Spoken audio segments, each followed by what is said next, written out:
Hi, greetings, everyone. I'm Nola Joy Carrillo, and welcome to Nola Joy Carrillo Productions. And I'm so honored today to have with me Ramona J. Smith, 2018 World Champion of Public Speaking for Toastmasters International. I'm also honored to introduce my guest host for today, Jenna Victoria Rushing, Vice President of Public Relations for Toastmasters, the Sacramento Articulators Club, located in Sacramento, California, District 39. Welcome, Jenna Victoria, and welcome, Ramona.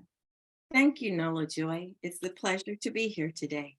Hi, okay, Ramona, you are doing a disappearing act. Ramona, when you entered that stage in 2018, you came on like a champ. You captivated the audience. Every move was orchestrated to perfect, precise timing. What was your Spitfire formula for winning that coveted title? Honestly, I really keep it simple. A lot of people who speak, they have a lot of formulas and they have all these strategies.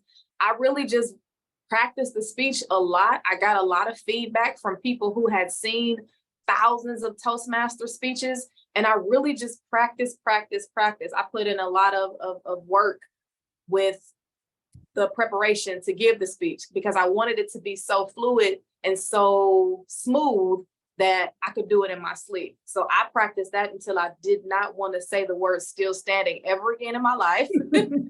It's really simple for me. It was fine-tuning, hard work, and feedback from people who are actually in Toastmasters and people who've actually seen Toastmaster speeches at that level. What was your core message in that winning speech? Stay in the ring, persistence, resilience. Actually, if I could sum it up in one word, resilience. I know that I interpreted "still standing" because I loved it. It was my favorite speech, and you're my favorite Toastmaster champion world speaker. But you actually overcame adversities at least 3 times in your life to triumph. And that took a lot of guts, a lot of hard work, a lot of patience. For sure. So I talked about 3 rounds. So the overall theme is boxing. And the reason why I chose boxing was because it's a global speech. It's a global stage. And you don't want to choose something that's going to limit other people's perspectives and viewpoints. A lot of people don't care too much about basketball like we do in America. And then there's the football thing. Is it football? Is it soccer? But I realized that everybody in every country knows what this means. And so that was the theme. And so I broke it down into 3 bouts or 3 rounds. Round 1, I talked about education. Round 2, I talked about marriage. Round 3, I talked about Toastmasters. As we know, if we watched the speech, my first marriage didn't last a year. With school, I dropped out 4 times. I quit school 4 times. And then finally, before reaching the world championship stage, I lost at the district level. And what keeps me going, or what kept me going, is just knowing that I could do better. There was like this innate sense of more. I can do more. I can be more. And I can't give up until I realize, until like I get to that state of great. The state of great. I like that. To the state of great. And once I reach my greatness and I tap into my full potential, I'm not going to give up until I get there. Jenna Victoria. That's wonderful. Thank you, Nola Joy. I'd like to ask you, what inspired you to join Toastmasters? Well, How old were you? I was 23. I was 23. So that was like last year. Yes, absolutely. So I was 23, and I had always had this love for being on stage. I've never suffered from anxiety, public speaking anxiety, or stage fright, or glossophobia, or anything. Even as a kid, I loved doing talent shows. I loved being in drama club and theater. I've always wanted to be the superstar. And I started with poetry, but poetry, it's like I have to rhyme and think, and I only get 2 minutes. And I'm like, no, I want to give more. And so I was telling my sister at that time, I was out in California, actually out in Hawthorne, and she said, well, why don't you join Toastmasters? And I'm like, what what is that? And she said, if you want to be a public speaker, you have to learn how to speak, and you have to learn how to be organized. You have to learn how to stay on time, and you have to learn how to not say so much. So go ahead and join Toastmasters to be a better speaker, and it's going to get you where you want to go. That is amazing. I love that, just learning about that. With that said, who inspired you, or what inspired you at that moment to actually become a public speaker for the international stage? As far as competing with Toastmasters, or like my lifelong speaking? Lifelong dream. Well, I'll give you both sides. My lifelong dream of public speaking came when I started to be introduced to people like Wayne Dyer and Tony Robbins, and even Les Brown, who's from my home state. And Oprah, of course, and seeing these people use their gifts of inspiration to inspire and motivate the masses, I was like, I know I can do that. I know that I can do that, and I want to do that. What inspired me to want to compete at the world stage was my very first Toastmasters president, who became my speaking guru. Her name is Amy Ayano. And she was telling me about this big contest that they have every year. And why don't I try to do that? It's called the World Championship of Public Speaking. And I'm like, well, maybe I will, maybe I won't. But then when I moved to my hometown of Cleveland, Ohio, when I joined their club, they were avid competitors. And I felt like I can compete with the best of these guys, and they're pretty good. Let me just try it. So I tried a humorous contest, and I tried the actual international speech contest. And the first time I competed in the speech contest, I got to the district level, and that's when Kitty Brandall beat me. But that's okay. I love it. Great. But I wanted to try it again, just to more so have fun and to grow as a speaker. The second time I competed, I wasn't even looking to take it all or to win. I really just wanted to grow as a speaker. So those two reasons, just growing as a speaker and realizing that there's this larger than life stage somewhere that I'm going to be on one day. And you have been. Nola Joy? Thank you, Jenna Victoria. Ramona, you're very modest. I wanted to mention that you competed over 30,000 contestants to win that title. It's quite an accomplishment. What is the difference between a corporate speech and a Toastmaster speech? Ooh, it's a big difference. Toastmasters has its own culture, its own club. We really do like to be entertained in Toastmasters. We like to be entertained. We like for the speech to have vocal variety. We like for the gestures and the body language and the eye contact. And we just want to feel so connected, and boom, bam, the storytelling is very entertaining. It's very informative. It's very entertaining. With corporate speaking, what I've learned is, my speaking style is naturally animated. That's just, I'm going to be like that in all of my settings, but I don't create the speech with all the vocal variety and the body gestures. And I don't really incorporate all those Toastmasters, the Toastmasters format when I'm doing a corporate speech. When I'm doing a corporate speech, I'm there to inform and motivate. I'm not there to entertain or to delight or to get on the good side of the judges or to get on the good side of the evaluator. I am really here to give these people the skills that they need to succeed as professionals. What lessons have you learned from competitive speaking? Oh, that's a great question. With competitive speaking, I learned that I'm my biggest competitor. Because if you try to compare yourself to 30,000 other people, you are going to get lost in the sauce. You are going to start to try to bring in elements of other people and then dismember yourself and try to put yourself back together as all these different other speakers. You are in competition with yourself. That's what I learned. Ramona, when you were competing and you were on stage, were the judges kind of sprinkled throughout the auditorium? Or you didn't know who they were, or were they backstage, or how did that work? That is something that I will learn this year as a spectator, but I had no idea who they were, where they were. But I know that all of the people in the final round nobody can, no, none of the judges can be from our district. None of the judges can know anything about us or have any ties to us to eliminate a lot of the bias that comes with that. That's all I know. Thank you. Jenna Victoria? Thank you, Nola Joy. And with that said, Ramona, when you were speaking, were you ever afraid to get in public at that moment when you reached that international level? Never. I was ready for it. I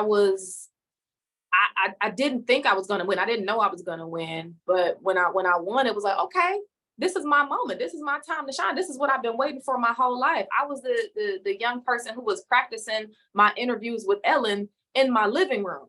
So, well, I mean, I know her show's no longer on air, but I've been waiting for these type of moments my whole life. And there's still so much more that I haven't accomplished and so much more to come. So I was ready for the world.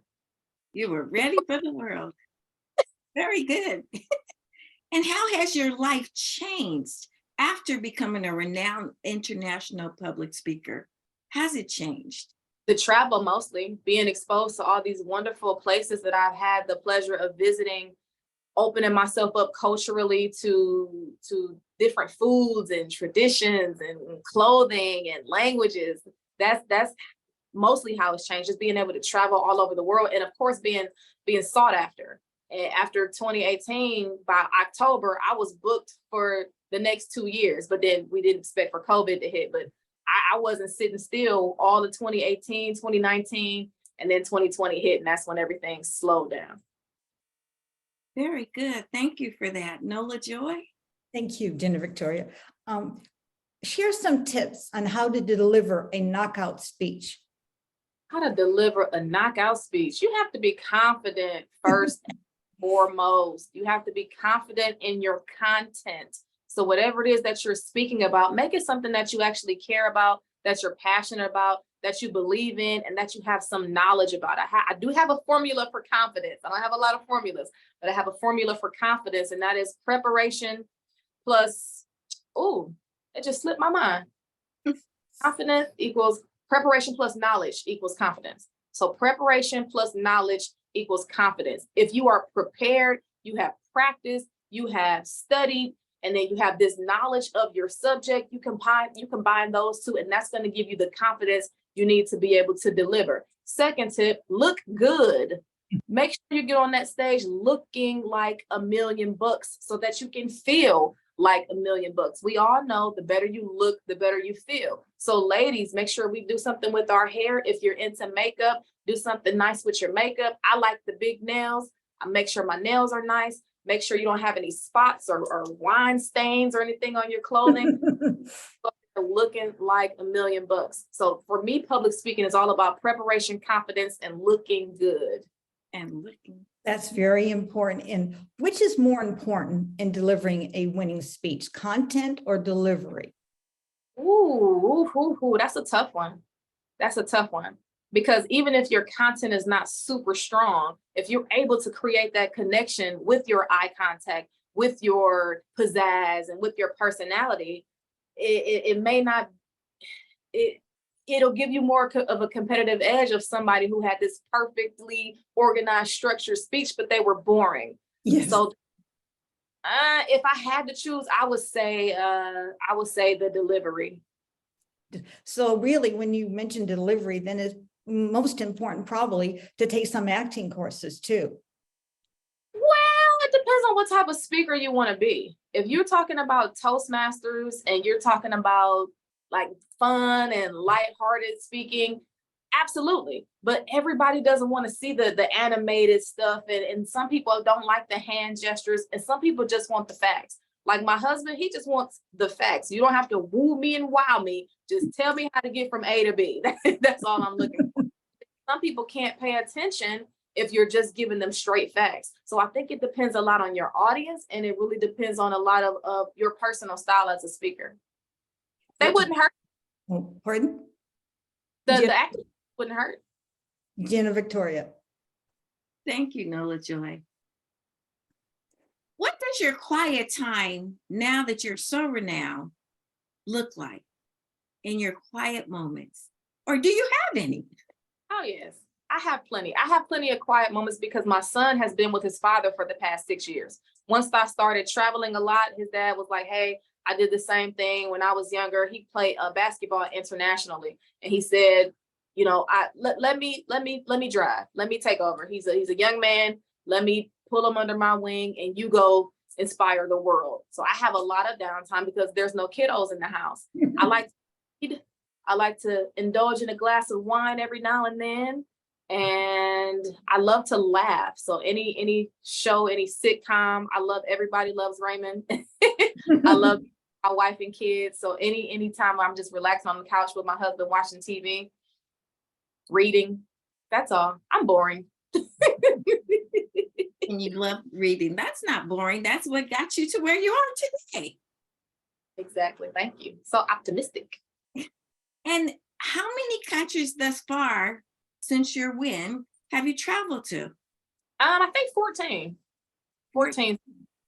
I start to forget. I told my husband the other day, I'm like, I need to write down a list so I can just go and name, because I used to know them back to back to back, but I haven't been saying them out loud as much as I used to. So I started in Dubai, and then I went to Abu Dhabi, Oman, and Qatar. And then I went to Bahrain, Saudi Arabia, Sri Lanka, India, Malaysia, Brazil, Canada. Feel like I'm forgetting a few, but that's the majority. But you did good. And of those, if there were a favorite, because sometimes that's difficult to say, if there were a favorite, what would your favorite country be and why? One that I forgot to mention, which was Kuwait. Okay. I love Kuwait because I was supposed to travel to India a couple of days after I was in Kuwait, but there was an issue with my visa and I had to stay in Kuwait. And the people who were hosting me, they were, of course, district leaders. And they said, well, hey, you have this extra time here. You want to just stay with our family? I said, sure. We just had so much stuff in common. I mean, I really felt like they were my family. I mean, we were hanging out. And then the mom of the family, her name is Salah. She really like took me on as one of her children. Like she took me to this huge mall and she was like, you need this, you need that, you need that. Get some pajamas, get some towels. And she filled up a cart full of stuff, just like a mom would for their kid going off to college. And she filled me up with all this stuff and was like, here, now you're comfortable. And then she would not let me finish my food. You finish all of it, you eat it all. So they became like family to me. And I literally cried when I left Kuwait because we were that close. Oh my goodness, beautiful. Nola Joy? Thank you, Dina Victoria. Yes, Ramona, share some tips with us on how you would handle a hostile group. Okay, that's a great question. If I am in front of a group that is hostile, where they're trying to heckle or they're being rude or disruptive, honestly, where I am right now, I don't waste my time. If you don't want to listen and you don't want to get all these gifts that I'm giving to you, that's fine. Hey, maybe this is not the best day. Let's try to reschedule. People, and I want to say this as humbly as possible. So when you are a paid professional at something, you're not going to waste your time or your talents on people who don't appreciate what your level of expertise. It's like if a doctor came and he said, I'm one of the best doctors in the world, I'm going to give you this surgery. You're like, well, what do you know? And where are your credentials? And and you're doubting him. It's like, okay, well, you know what? I'm going to take my talents elsewhere where I'm appreciated. So I don't deal with it, but you have to be more patient with kids. So if I get a group of kids who may be a little extra energetic, first, I was a school teacher. So I figure out a way to try to get their attention, whether it's a clapping game, whether it's me pointing out the people who are actually listening. And I say, hey, oh, he's listening. Oh, wow. And somehow they follow, or I'll converse with the teachers and the leaders and say, hey, what do you usually do to calm these people down? So just psychologically trying to get into the minds of the people so that they can understand that, look, I'm here for you. I'm here with you. And to go back a little bit, you have to make a connection with the people first. So if you if you're not familiar with your audience, you might want to, before you get on stage, go around shaking hands. Hey, how you doing? I'm the speaker. I'm the keynote speaker. Hey, how you doing? Here's my card. I'll be speaking up in a minute. Just making conversations with the people beforehand so they know who you are. They got some type of respect for you. You build some type of rapport before you get on that stage. Very important. Excellent advice. What tips would you give people who suffer from stage fright? I know you don't, but others may. You know what? I'm actually doing a lot of research on that right now because a lot of people ask me those questions. And because I've never suffered from it, it's a little harder for me to relate. So the first thing I have to say from my research is the thing that they're not going that you're not going to want to hear. Got to get on stage more. Nobody wants to hear that. But in order for you to get comfortable with it, not completely overcome, or it's not going to go away. But in order for you to kind of build that layer, kind of callous yourself from the fear, is to keep getting on stages. So that's the first thing. Join a Toastmasters club. Join a club where you'll be able to get in front of people in a safe space first, so that you're not completely vulnerable and then you get hit with a dagger and it deters you from speaking forever. So I would say find a safe, supportive group like Toastmasters. It doesn't have to be, but that's the safest one I know. And start getting up there and getting that stage time and getting that feedback. That's one thing. And the second thing is maybe start recording yourself. Maybe do YouTube videos. You don't have to post them. You can keep them private, but start getting into the habit of speaking, especially on this thing, because it's going to be a lot of speaking on cameras moving forward. So start to get comfortable with yourself and your voice, because a lot of us hate the sound of our voice. So get familiar with your voice, get comfortable with your voice. But the number one thing is you got to speak more. Thank you, Ramona. Jenna Victoria. Thank you. And you just kind of explained, but I'd like to hear you say why in this moment you have won the International Speech Contest. You continue to go to Toastmasters today. What is your why for that? I mean, you've reached stardom. What is your why you continue to come now? Well, I fell in love with this organization long before I was the world champion of this organization. And the reason why I am in this position is because of this organization. It wasn't something I went out and did for myself. It wasn't something that I created and I became this world champion of myself. It is through Toastmasters International. And so one, the loyalty, but two, the value. You get so much value with this organization for the low price of less than $100 a year. You know, for an hour, that's $250. So you have, it's the value of the organization. And there are so many things that I haven't yet accomplished with this organization. I still don't have my DTM, Distinguished Toastmaster Award. I still don't have my accredited speaker certification. And there's so many things that I still have to accomplish. And until I accomplish those things, I'm gonna stick around. Very good. And with that said, may I ask, have you held any seats, such as being vice president of public relations or secretary? Have you held any of those titles? Yes, I was the president of my club. I was the vice president of membership. I think I was the VPPR, vice president of public relations. I was the treasurer. I also was an area director, and I was a division director for a little bit, but I couldn't finish out the whole term. So absolutely, on the leadership side, I've been active on the leadership side. I would imagine you would say that leadership, you know that word, we know that word very well, has really grown you in Toastmasters. Oh, yes, for sure. I didn't consider myself a leader for a very long time, but once you get voluntold and you get into the position, you're like, oh my God, I don't know what I'm doing. I don't know what I'm doing. But then you're like, oh, I get it. So taking those risks and stepping out of my comfort zone and being placed in leadership positions and actually being successful in those roles, it showed me that, okay, I am a leader. A leader is not, we have this image and this vision of what a leader is and what leadership is. And I think that we just have to, and this sounds so cheesy, we have to identify the leader within ourselves.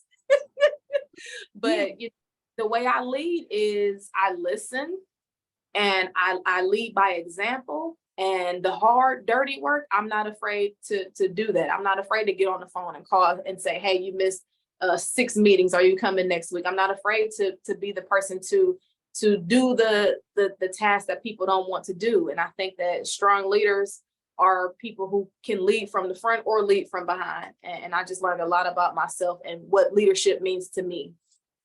Oh, very, very interesting. Very good. Thank you for that. Nola Joy? Thank you, Jenna Victoria.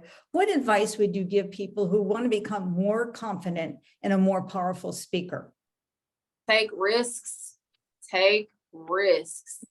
If there's an opening for a speaking slot, take it. If there is a call for a speaker somewhere and they're not trying to charge you to get on their stage, do it. If there is any opportunity for you to speak or to learn, go for it. Don't wait until the right time, because it's never the right time. Get around some people who you want to be like. Get around some people who inspire you, who are going to push you and motivate you. And start. We all want to start when it's perfect. Well, I'll become a speaker when I get coached and when I get trained and when I have everything in place and everything is perfect. Start today, and then and work on those things as you go. So I think definitely stepping out on a limb and going for those opportunities and not being afraid to dive into them and to jump and to just try new things. Excellent. Let's go. I want to ask you, what is Ladybug Speaker all about? That actually came from Toastmasters with the same lady I was telling you about earlier, Amy Ayano. She said, well, if you want to be a professional speaker, what's going to be your brand? She talked about branding, and she was like, it's this one guy who's always wearing a different hat. There's the hat guy. The one guy who's always wearing a different Hawaiian shirt. That's Hawaiian shirt guy.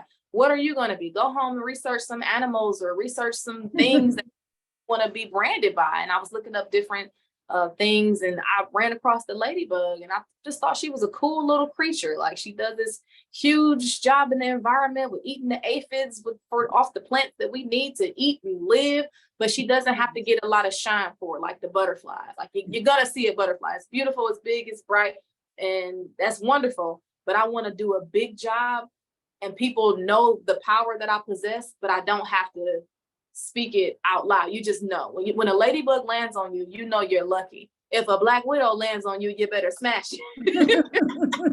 I like what she was all about. You're also a best-selling author. Tell us about your book. So my ebook, that is the bestseller, a world champion's guide to public speaking, 10 optimal tips to master the art of public speaking. That did very well. I think it was because of my international audience. They're very supportive of me. And they just, at one point I could put out a cotton ball and they would be like, I want it. I want it. And so in my ebook, I just share my top 10 tips on how to become the speaker that you want to become. And it's very simple. My approach to everything is very simple. It's not complicated. Anybody can do it. The difference between me and someone else is that I just did it and they didn't. I give you all the tools and the keys and the strategies and secrets that I have. But if you don't implement them and you don't practice them, then you're not going to reach your ultimate goal. But that's what the book is all about. Now, didn't you author another book called Shine, Sister, Shine? Yes, I wrote Shine, Sister, Shine many, many years ago. And I know that I need to do some edits because it was one of those things where I just want to have my book. So I didn't really get it professionally edited. And I know I want to add and update some things, but that is all about women's empowerment. So I talk about a lot of my experiences and what I learned from them and what we all can learn about our life in order to become more successful and to love ourselves. Jenna Victoria. You mentioned also earlier you spoke about how when you look good, you feel good. Absolutely. You look beautiful today. I just want to say that. Both of you all do as well. I want to ask you, who is your stylist? Do you have a stylist that, says wear this today and that tomorrow, that kind of thing? Or are you your own personal stylist? When I was traveling a lot, I had a stylist. I had a wonderful lady out of Dallas who would pick the clothes for me online, and then she would have them shipped to me and tell me how to wear them and what to do and things like that. But now, honestly, my husband has a really good eye for fashion. He just has a really good eye to see what looks good and what works and what doesn't. And before I get on the stage, I say, honey, do you think this looks right? Or he like, no, nah, switch the shoes, or you need to wear this type of dress. Or he would even go and get the outfits for me and say, hey, this is gonna look nice on your body type. So my husband. Now they're your personal stylist all the time. my Wonderful. personal stylist all the time. Wonderful. And you also spoke of empowerment for women. What is your take on that? If you had to say there is a woman and you want to empower, give her empowerment, what would your words be to her? Love yourself, learn to love yourself, learn what you like, learn what you're good at, self-awareness.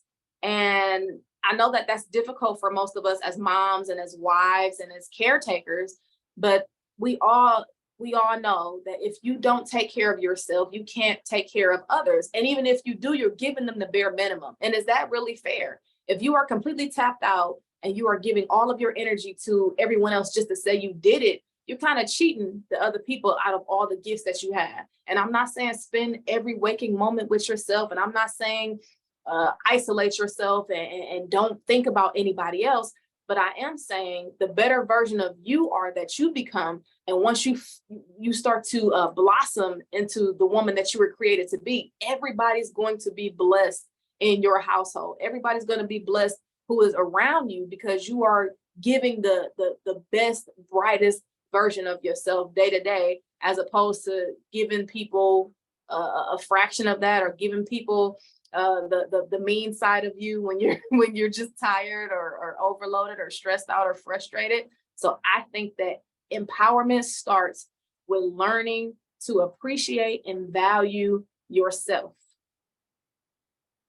And with that said, at what age, date, and time did you find that you were a star? Well, I mean, I always knew that I had something special, but it wasn't really until I moved to Los Angeles, I got away from everything that I knew, and I took that big risk. And that within itself was like, oh my gosh, I did it. And I didn't die.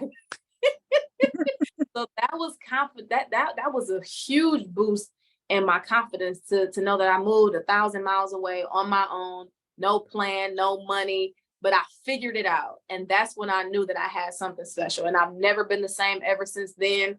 But really what took me to the next level to know that I can do anything is when I had my son. When I became a mom, that's when I became invincible. Beautiful. Nola Joy? You follow up, I guess. Thank you, Jenna Victoria. I'd like to follow up on that. You had a miracle son named Ryan. Would you like to share a story with us?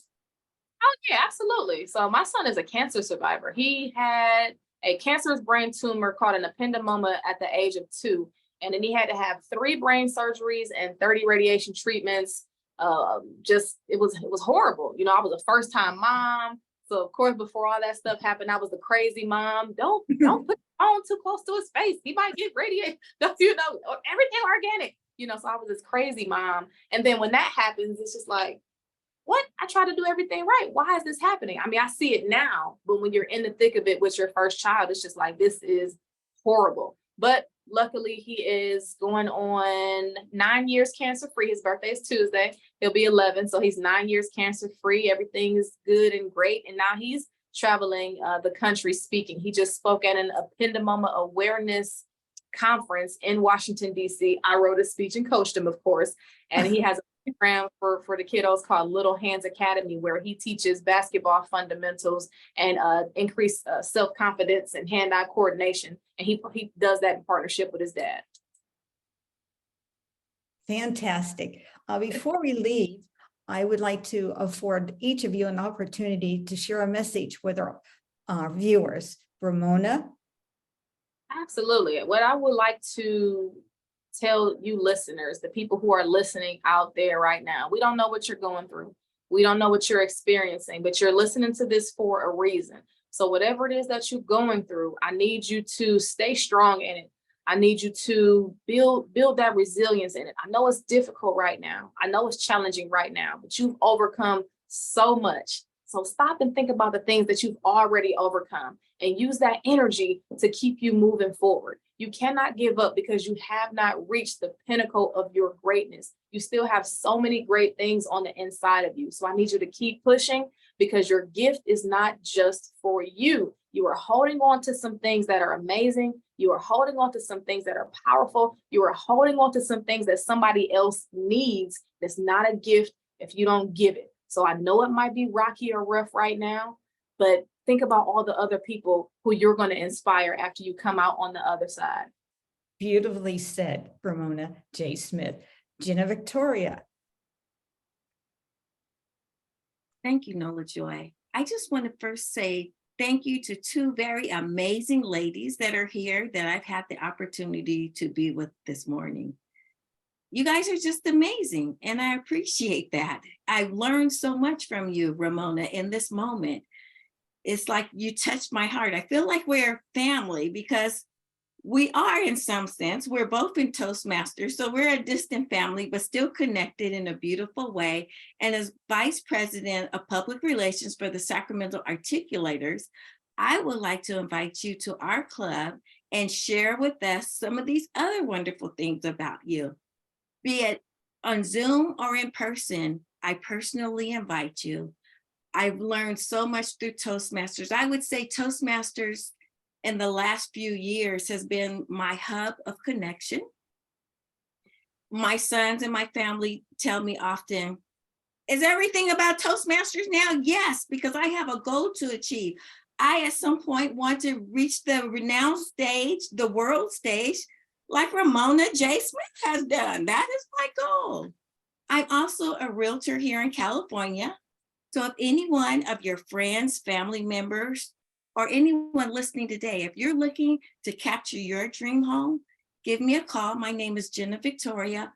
It's also my pleasure. It's what I love to do. It's also my passion to help people find what they saved their lifetime to accomplish. Thank you, Nola Joy. Thank you for inviting me. Thank you for allowing me to be here with you all. Thank you, Gina Victoria. And I'm going to give out that number so they can text you if they want to capture your dream home or to contact you about being CEO of Catch a Star Productions. It's 916-549-1052. And yes, please, Catch a Star Production is my other company. I am the CEO of Catch a Star Productions. And Catch a Star Productions is just like with you, Ramona, or you, Nola Joy. I find the love, the ability, the secretness in people that maybe they don't have a stage like Toastmasters to present. So I like to go on, interview people and let them shine like a star. Catch a Star Productions. Thank you. Thank you. Ramona, would you like to give out a contact information so people could contact you either as a guest speaker or to hire you as a coach? Absolutely. I'm most active on Instagram, and my Instagram is at Ramona J. Smith 1. So RAMONAJSMITH, the number 1. Or you can email me, ispeak@ramonajsmith.com. You can visit my website, ramonajsmith.com. Everything is ramonajsmith.com. Or if you don't feel like doing any of that, just Google Ramona J. Smith and I will pop up. And we also have a podcast coming up in the next couple of months. So we're looking forward to that as well. So be looking out for that. But yes, I'm very active on Instagram and I'm very responsive to my emails, and anybody who wants to reach out, I'm very more than happy to work with you or to speak with you or to answer any questions you may have. Thank you so much, Ramona. Ramona, you are a diamond that sparkles. You're regal like a pearl. You're timeless like an emerald, strong like a sapphire, and radiant like a ruby. You are a true warrior, a fighter, and a survivor. And I'm so honored that you joined us today. You did a stellar interview, and Gina Victoria, you did an outstanding job. So hopefully both of you will come back real soon to join me. And before we leave, I wanted to share this with everyone. You know, words are powerful. Words can spit venom, and words can heal the wounded soul. Now it's up to you to choose wisely. So on behalf of Ramona J. Smith, 2018 World Champion of Public Speaking for Toastmasters International, and Jenna Victoria, my guest host, until next time, create heaven in your heart and starlight in your soul.